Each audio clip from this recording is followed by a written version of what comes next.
Welcome, everyone, to another episode of Let's Get Intimate with Alicia and Jocelyn. And today we're going to be talking about a very interesting topic that we're seeing trending these days. And it is about femininity versus feminism. And we have a lot to say today on feminism. So, Jocelyn, any thoughts? Yeah, well, I mostly have a lot to say on the feminine. I used to be a feminist and now I'm not. And so I don't want this to be a controversial topic, although it's hard not to these days. If you talk about something and it's in any way disagreeable, it becomes controversial. But I think this is something that's really helpful for um, the woman who's listening to us. My clients are all really wanting to call in the feminine and find that balance between what happened in the feminist movement and just being more feminine in our bodies. And so I think it's a really helpful thing to talk about for the women that are working with us. Yes, it is. It's a very important topic, especially for the women of today's world, right? So I wanted to start with I wanted to define what is feminism, right? So the fundamental uh, definition of feminism is advocacy for women's rights, right? It's about making sure that women have this equal rights to men in terms of job, wages, in terms of owning property, running for office. And you see this more like in the first wave of feminism, which was like the fundamental rights, which I believe that we achieved. And I think it's great. We needed those things to happen. The second wave of feminism brought in more the right to contraception, the right to abortion, the right to be protected from sexual abuse, domestic violence, also things I felt that we needed at those times. And so we definitely have a degree of success with the first and second wave. For me, I believe the problem with feminism comes in the third wave, where it's now about gender politics. It's about questioning gender roles, and it's about saying that there are no differences between men and women. And personally, I don't believe that. I believe that biologically we're very different and we're both wired to do things differently. And when we honor those biological wirings, I feel like we have more success and happiness in our life. What do you think, Jocelyn? Yeah, well, I mean, for one thing, it's not a belief that men and women are biologically different. It's a fact, right? We've Right. got So different you got hormonal people arguing this. cycles. What? You know that people will argue this with us. Well, Like we have there we are have different logical. hormonal cycles, right? Our endocrine system is different. Women have a uterus. Men have the prostate, testicles, whatever. Anyway, we know this. Um, Yes. and because of these different organs, our hormones are different, which makes us different, which makes us function differently. We talked a lot about this last week with the living in sync with the cycles. So it is a fact that biologically we are different. And so we cannot set the same expectations for ourselves. Um, we can go into, conversations about gender, but I think gender roles is what we're really going at here with the feminine, because maybe a lot of people are getting down on themselves for not being more in the masculine or being too much in the masculine versus loving ourselves for where we're at and learning how to find the balance that works for each one of us, because we're each different. Not every woman is the same just because she has a uterus. We all have different hormones. We have different, genetic makeup. I mean, we're 99 point, what, like 6% the same, but there's that like Yeah. tiny bit Yeah. of difference, right? Yes. But actually, since you brought up the masculine, maybe it's a good idea for our audience to have like define what masculinity is. And I can share some of my thoughts of Yeah, what I have found to be stereotypically masculine, like being more assertive, right? yeah, Being more disagreeable to a certain extent, having a more conquering attitude. They tend to go out and conquer and make things happen. right. Uh, so do you have, and those are just some examples. Maybe you have more. Yeah, well, it's good. We need to define the masculine and feminine, right? Because for one thing, the masculine and the feminine are two energies that we all have, whether we're man or woman. It's like the yin and the yang. It makes us whole. And men just tend to have more masculine traits because of their hormonal makeup, and women tend to have more feminine traits because of our hormonal makeup. That's just how it is. But a lot of us are really balanced, and we're also conditioned to be a certain way, right? So because we were raised by women in the first and second wave of feminism, we were raised to be more masculine, to fight for those equal opportunities and equal rights. And so it becomes a little confusing because we're also in that era in the middle where we want to be more feminine, and the definition has changed. And so it is good to know what is the masculine and what is the feminine, and not in a toxic way, right? Not in the machismo masculinity and the toxic feminine of, oh, you bow to the man, you do what he wants, none of that stuff. But really, like, what is the energy that comes out of it? So for me, I would say how I see the feminine, the major energies is it's chaotic, and not chaotic in like a bad way, right? We see chaos as a bad thing, but chaos creates creativity. It is a freedom of flow and movement, and it is wild. And it's something that, especially as women, it's really important to invite into our lives, into our worlds, to be a little wild, and not wild, irresponsible, but wild, adventurous, brave, courageous, not being afraid to try something new. That's where creativity comes in, not being afraid to fail or fall on our Right. face. It is love. It's why women are naturally so nurturing and open-hearted and emotionally expressive. And and vulnerable.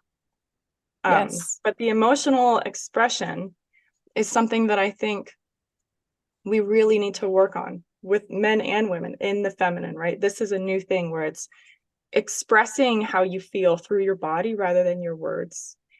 And a lot of times we try to use our words, but we're in our heads.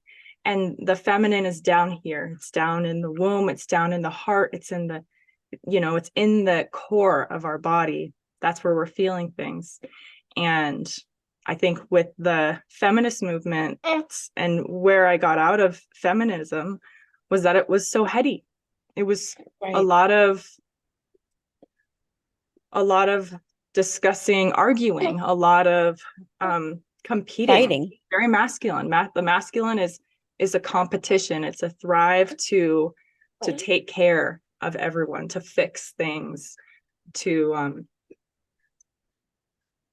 win, right? Like you said, to Mhm. conquer. And we won with the feminist movement. I know a lot of women who would disagree with me about this, and we're still fighting. But you know what? I lived in Guatemala for 2 years, and I will say there are a lot of things that the women in this country, in the Western world, don't see they have.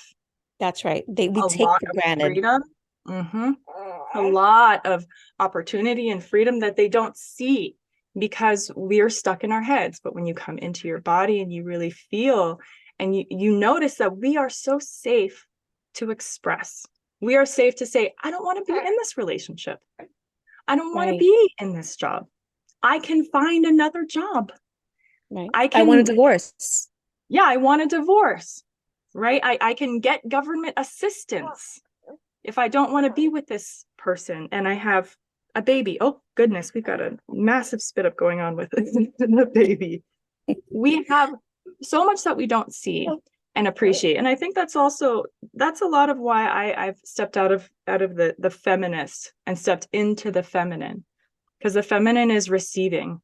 And a lot of women I've worked with really struggle to receive. Maybe they're good at receiving gifts or compliment, but they can't receive help. Right. So it's, Right. can you receive compliments about your personality, about your self-worth, about your body? Can you receive help? Can you receive loving attention from your partner without judging him or judging yourself? Right? Do you have to talk yourself up to be able to say thank you to a compliment? Do you have to, when you receive a gift, do you feel like you have to reciprocate with the same type of gift or the same worth of gift? Or can you just feel gratitude and emanate that to the person and allow the person to feel your gratitude? So for me, the feminine is a lot of moving into just the feeling and expressing of the energy, rather than talking about the gender roles and what we're supposed to be and who we're supposed to be and all the shoulds. Then that's the toxic side. But I think So that's really great, because that's very much what you do in your coaching, is you help women drop into their bodies so they can express, so they can come from a place where they can truly emanate gratitude and not have it be all up here. So I mean, I completely agree with you. I completely agree with you. Also, a big difference that I find between men and women is that women are all about connectivity. We're all about connection. And it's the yeah, way our brains are wired. We have circular thinking where everything connects to one another in this intricate circles, and men think very linearly. They're very like, straightforward, almost one-sided to a certain extent. And again, this is just, not every man is like this. We're talking in general terms here. right.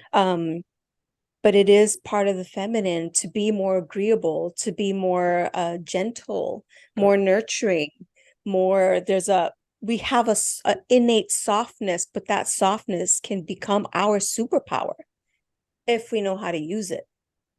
Right. Exactly. As long as we know how to use it and learning how to use it properly. And it's not even like you're using it, you're expressing it. I Right. can, at least that's how I would see it. No, 100%. When You you're know, expressing it a particular way, men are like, it's almost like it really kind of motivates men to do things for you. yeah. Yeah. And they feel it rather than having to think about it, right? If you're using it, it can be performative. It can be inauthentic. And then you may wonder why it's not, working. Right. Actually, I've heard lately from a lot of men that they feel like women are now performing to be feminine. Like, it's almost like they're putting on this mask of femininity, but they're not feeling her femininity. Yeah. I can see that. It's funny, on Instagram, I was like, okay, let me follow some of these hashtags. And I follow the divine feminine. And I was so confused because I keep seeing these posts of women posing with like a lot of makeup or really sexy, and it's just like a picture of them somewhere. And they don't say anything in the post. And I don't feel anything from that photo. And I don't understand why. Okay, so this is what's being called the divine feminine. The divine goddess is just a really hot woman. Right. And Right. this is where it gets confused with the toxic and the feeling, right? So what are you expressing? Yeah, you look amazing. You are beautiful. You're flawless. But that, to me, is almost masculine to be flawless, right? It's all about finding balance within ourselves and honoring that we are feminine creatures. And we've lived so long in our masculines, a lot of us, not all of us, but a lot of us have been conditioned to live more in our masculine than we are to be in our feminine. And I feel like when we honor the feminine and we honor those cycles, we can create health, we can create vitality, we can even create success, you know? Yes. And I'm not talking about boss babe, you know, although that's great too, if that's your goal. But I just feel like living a successful, happy life. Yes. Yes. And feeling balanced and loving yourself. All about balance. Yes. Loving yourself, getting rid of the shame and the guilt. And, you know, like, for women who are in a masculine role for most of their, you know, they work in a masculine role, for example. I've had clients who complain that they want their husbands to be more masculine, so they don't feel like they have to be in that role. And not to say that it's all of a woman's responsibility to switch that, because there's a polarity going on. You're in the masculine, he's going into the feminine. But it's worth exploring to see, how can you pull yourself out of the masculine? What can you do to tap into your feminine rather than seeking it from anyone else, right? Like, to call in the feminine takes presence and courage and trust in this flow. And so you have to do that within yourself. So how can you, when you get home from work, switch out of the masculine? I always say, take a shower when you come home from work, take a shower when you're done flying, you know, like, take a shower when you get home so that you can wash the energy of the day off of you. I learned that when I started doing massage. But more importantly, if you're feeling like you're dominating the masculine role and you want your husband or your partner to be in that role so you can feel safer coming into the expression of the feminine, do it in the shower, right? Feel your breath, move your body, feel your breasts being caressed by the water. Give yourself a breast massage when you're in the shower. It can take a few minutes to do this, to allow yourself to transition, to transform into the feminine. How can you allow yourself to slow down so that you can feel the natural rhythm that's already within your body? You don't need to change or do anything. You just need to slow down and feel yourself. And then he can feel you too. And this is the feminine. What is the guy's name who wrote Men Are From Mars, Women Are From Venus? John Gray. John Gray. Dr. John Gray. John Gray said men that. need appreciation and respect. Right. Above all. Yeah. Yeah. Yeah. Yeah. And I what feel do women need? Women, for the most part, need to be cherished and adored. Yes. Right? Yeah. Doesn't that feel good when you say that? Like, yes, cherish me, adore me. And even when I have conversations with men, every single one of them, except men who have been more leaning, who have more feminine traits, every masculine man that I've spoken with has said to me, yes, I need appreciation and respect, more so than love. Because to them, wow, appreciation and respect is love. Mm-hmm. So this leads me to think this is interesting, because maybe a lot of the confusion is because women, we naturally are nurturers and we carry more of the feminine energies, and love is really that all-encompassing.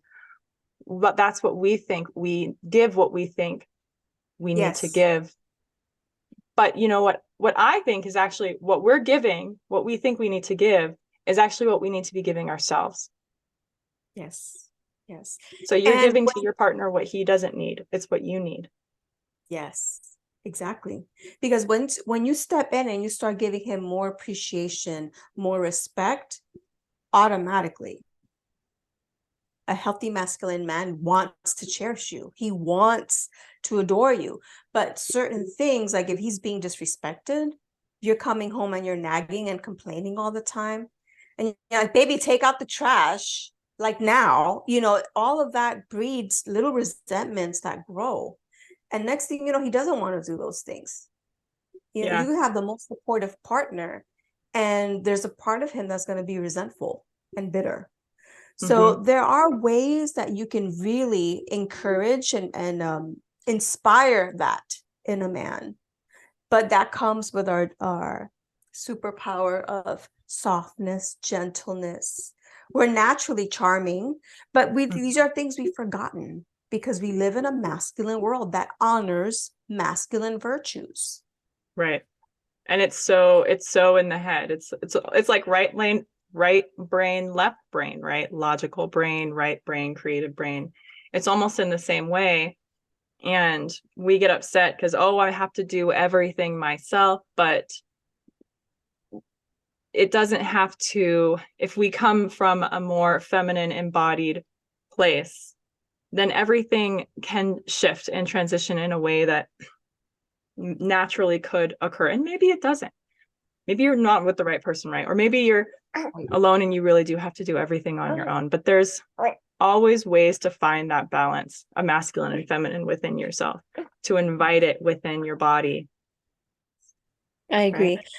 Right? I think what I've seen, and I think what's happening in today's world, is that in my ideal world, right, femininity works great and works in companionship to the first and second wave feminism, because it was all about just equal rights.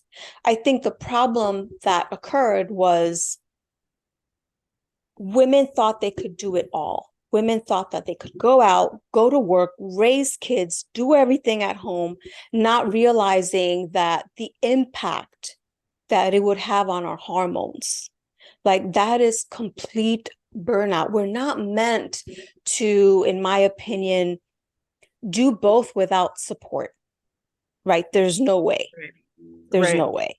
It's just way too much. And I think a lot of us saw our mothers like do so much for so little reward at home and be like, I grew up going like, I don't want that. I definitely don't want that. And I've just seen so many women like succumb to illnesses because they were doing so much. And I just think when we honor our cycles and when we honor our genetic and hormonal makeup, we could make wise decisions and we could still have businesses and we could still work. But I feel like we would have so much better results health-wise, mental health-wise, if we really honored the way we were wired, if we really honored our hormonal cycle. So yeah, that's just what I'm seeing. I'm seeing a lot of burnout today. A lot of my clients and a lot of friends that's the major number one like illness that's happening, is that everyone's tapped out. Yeah. And I also believe that the feminine also, we work together. So I believe find your tribe, find community, find support. I think it's important if you are doing too much as a feminine woman, because I know as a woman, I need to recharge my adrenals, my hormones, my inner batteries. And, I don't mind asking for help when I need it. And it's great that I have a support that I can rely on. And I know there's a lot of women that don't have that. But what I'm saying is, start building that for yourself. Find ways, even if it's little ways, it may not happen overnight, but start finding ways where you can recharge, where you can do a lot more self-care and being in your body. I like to dance, kind of shake out the day. You like you said, taking that shower, but maybe dancing, moving, doing hip circles, getting grounded in your womb, and just doing little things so that you're feeling more in your body. And this is just little things, like you said, to transition out of that mental masculine mindset. Yes.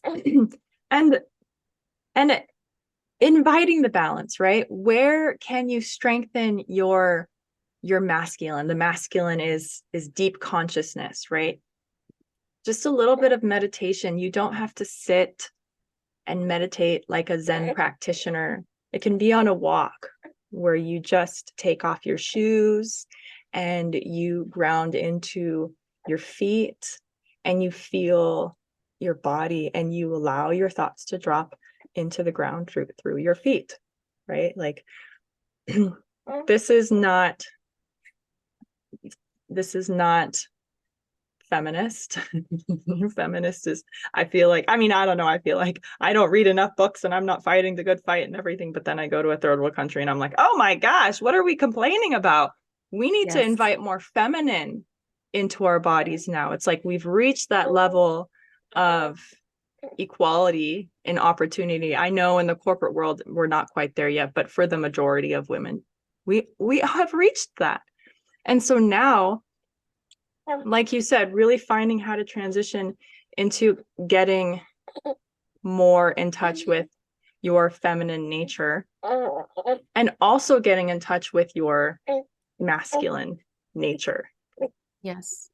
I remember when I was living in Thailand, and I feel like a lot of women in Thailand are naturally more feminine because it hasn't been imposed on them as such, even though there is a feminism occurring in that country as well. But one of the things when I sat back and I would see the difference between Western women and Thai women was that there was this hardness that Western women carry that you could visibly see that you didn't see in Thai women. They were much more grounded, much more present, and softer. And there was a grace about them that I feel like we've lost. That's interesting. Yes. I mean, we could go on and on this topic forever. Yeah. There are wonderful things that came out of feminism, which was the equal rights. We had opportunities that women in other places of the world don't have. But I feel like there has been a little bit of a sacrifice. And I do think that we can have balance. We can, now that we have the opportunities and we have the right to vote, let's cultivate back femininity and take what did work and bring that back. Yeah, exactly. It's possible. Right.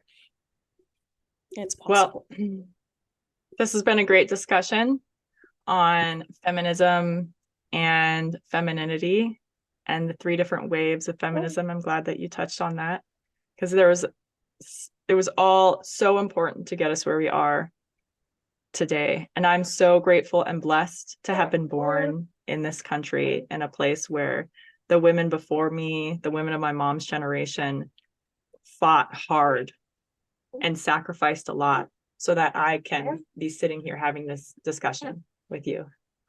Absolutely. Same here. Yeah. Is there anything else you want to say, Alicia, before we wrap it up? I think I feel complete and my baby's ready for it to be done. Yeah, I think we're done. I think we covered what we wanted, and we can cover other similar topics in the future for sure.